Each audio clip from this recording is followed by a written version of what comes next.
மாநகராட்சி 200 கோடி ரூபாய் ஊழலை கண்டித்து மதுரையில் அதிமுக கட்சி சார்பில் ஆர்ப்பாட்டம் நடைபெற்றது.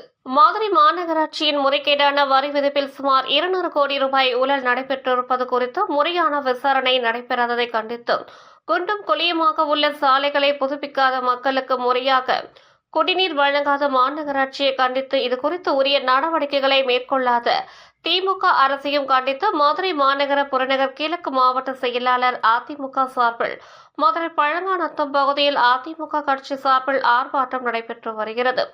இந்த ஆர்ப்பாட்டத்தில் முன்னாள் அமைச்சர் செல்லூர் ராஜு, சட்டமன்ற உறுப்பினர் ராஜன் செல்லப்பா, மதுரை மாநகராட்சி எதிர்க்கட்சித் தலைவர் சோலைராஜா, அதிமுக மாமன்ற உறுப்பினர்கள் மற்றும் அதிமுக அனைத்து நிர்வாகிகள் மற்றும் ஆண்கள் பெண்கள் ஏராளமானவர்கள் 500க்கும் மேற்பட்டோர் இந்த ஆர்ப்பாட்டத்தில் கலந்து கொண்டனர்.